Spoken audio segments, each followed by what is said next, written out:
Imagine, if you will, getting $11 million. And then 5 years later, you've got nothing to show for it. Just imagine, if you will, because this is happening. And well, it's not. I think that if we're going to speak to the nature of pro athletes, this is obviously a very small percentage of the population. And there's a lot of unique circumstances that happen to professional athletes. But still, we can all learn lessons from other people's circumstances. So that's what we're going to break down here a little bit today on Michigan's Retirement Coach podcast. This is Michigan's Retirement Coach, certified financial planner, Mike Douglas. I'm Heather Branch, here to ask Mike about how we can do better than basketball players seem to be doing. Not knocking basketball players. In fact, I think that there's actually more and more conversation amongst the different professional branches of athletes as far as to better educate the athletes, because a lot of these guys come from nothing. And how can you hand a person, a 20-year-old, $10 million who's coming from nothing and expect him to know what to do with it? So like there's a, as I was saying, there's a lot that's involved in that story. But the average NBA player makes over $11 million a year. And apparently 60% of players go broke within 5 years of their retirement. Why does this happen? So Shaquille O'Neal, who we all know is very much not broke. This man's got his hand in some business. This is what he says. This is what he says happens. You know, sometimes you just get so much money and you forget. Like if you got a 5-year deal worth $100 million, you're making 20. If you spend like 20 in the first year, you'd be like, you know what? I got another 20 coming. That's how guys are thinking. I always tell them, don't think about what's going on now. Think about what has to go on in the future. Because the other thing is, for athletes, they most of them, their career ends in 5 to 10 years of playing, and they got to make that money last and they can go on to live very long, healthy lives. So for any of us, we could never imagine having $11 million and having it be gone in 5 years. Still, people that, if you've saved $500,000, you see this every day, Mike. If you save $500,000, if you've saved $5 million, the same concern. I'm going to run out of money. How do I make sure I don't run out of money? So how does this kind of mistake happen to everyday retirees? And more importantly, how do we prevent it? Yeah, I think there's a couple things we want to learn from here. Number one, high income hides bad habits. So when you have a high level of income coming in, and this is not exclusive to athletes by any means, but when you have a high level of income, the money just always shows up. So you don't really live on a budget. You don't really live on below your means. So again, not for everybody, but for quite a few, that's what happens. So I see it with CEOs. I see it with kind of high C-suite people who are in different companies and say, oh, well, you know, I make, you know, $600,000 a year and their retirement savings is $4 million.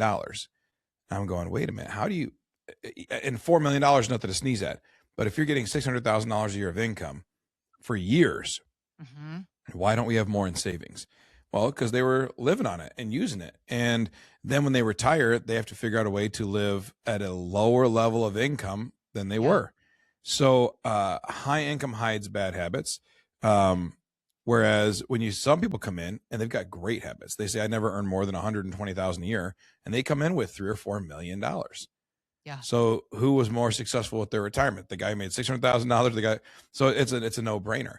So those with good habits will save and do good things. But at the same time, a lot of those are taught and caught. And like they're around people or they learn it. And it's really, really important. Versus, and Shaq, I've heard Shaq talk about this multiple times, where he says, when you're around people, especially when you're a younger player coming in, and the veterans are making max contract money and you are making rookie contract money and you want to run with them, but you can't because you don't have that kind of money. So you may have $3 or $4 million. They are making $20 million a year. And you're trying to compare cars, houses, and lifestyles with them. Plus, they've got endorsement deals and all other kinds of things that you don't have. Yeah. Right. And they've been doing this income for 8 to 10 years already. So they've learned how to manage it. So that's one of the big ones. Yeah. And so that's one issue. High income hides bad habits. But good habits are successful regardless of income. That's another way to think of it. Number two is that you have to have a game plan for after the paychecks stop. So for an athlete, you know that you have a limited window to make a ridiculous amount of money that will change your family for generations if you do it properly. However, as you mentioned, Heather, and you didn't say it in these words, but here's what I think of all the time. Okay. God forbid I was given real money at 20 years old. Yeah. Right? Like, Yeah. I like to think, oh, I would have invested in, there's that great Friends episode where they're trying to win the lottery. Yeah. And they're all like fantasizing and romanticizing what they'll do. I'm going to buy a helicopter and this and that. We're going to go up to Napa, do all these things. And Ross says, I'm going to invest it in very low yield bonds. Yep. And it's a great, funny moment to think like, yeah, if I could just throw this in at 3%, I could live forever on this money. But I wouldn't have at 20 years old. So I would have been more like that kid from the movie Blank Check. Preston Waters was his name in the movie, where he finds a blank check, or he gets given a blank check and he lives this mansion lifestyle. That's more likely what would happen. So for these people, you have to have a game plan for what happens after this window ends. For retirees, the window is the day you retire. I save over the years. And again, most of us don't have the problem of, I got this $11 million a year for 5 years. How do I live on it? But instead it's I've been being paid by an employer for all these years. And then the day they stop paying me, how do I still live the life I want to live? You need a game plan for that. So for the high net worth or the high income short termers, yeah, you have to invest. And it's funny, we also had Shaq on the podcast conversations before, because he talks about whenever he'd get these big checks, he'd buy an annuity. And that way he would have these laddered out. I get more income that kicks in at all these different ages. So, or he would buy businesses. He would buy annuities and businesses were his big two things, which is very interesting. So very forward thinking. You want to have a down the line thought process for your money, because the paychecks will stop someday. Now, for most of us, it's age 60 to 65. For athletes, it's age 35, maybe 40 if you're lucky. So you need a strategy for that. Saving money and investing money is an offense, not a defense.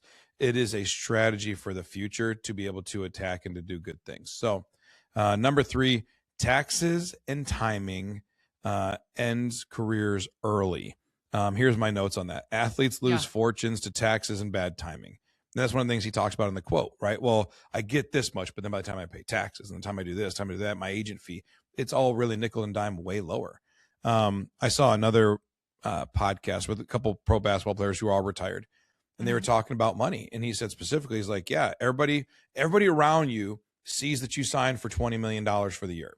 And then they don't realize 10 million goes to taxes. And then 2 million goes to your agent because they get 10%. And then this, and then that. And then now you're down to living on $7 million, right? But it's big difference. It's a fraction of 20. And the people around you think you made 20 million. Yep.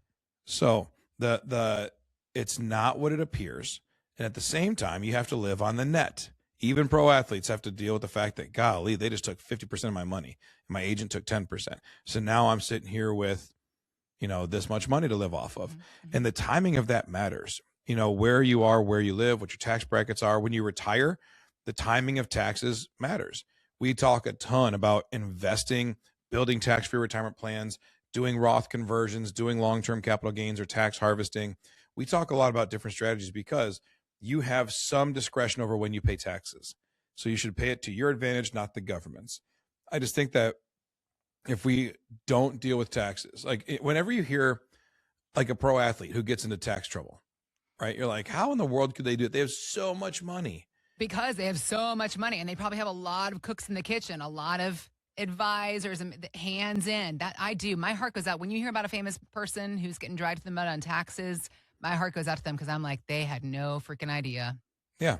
And again, their actual job is to be the best in the world at one thing. Yep. So where do you think they commit most of their energy? To being the best in the world at that one thing, not taxes. Right. So they're none of them are expected to be the best in the world at taxes. They're expected to be able to best in the world at their sport. And that requires a lot of time, energy, and effort. So I just think that as it looks at retirees, you have windows to make money. And once that window ends, you're responsible for your own paychecks. How do I get that? What's the best way? Do I use preferred stocks and dividends? Do I use a 60-40 portfolio? Do I use an annuity? Do I use real estate? Those are the questions you need to answer. You have to have a game plan for what happens when that ends. You also have to realize that maybe you've had high income and you've had bad habits that you don't realize. So that would be a good thing to really deal with and have a conversation about how to build good habits. That's one that often gets slid under the rug and nobody notices because you make a bunch of money.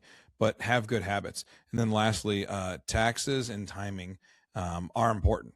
When I retire matters. How much I pay in taxes, when I pay taxes, those things matter. So a retirement plan is more than just do I buy an annuity or not, or when do I take my Social Security?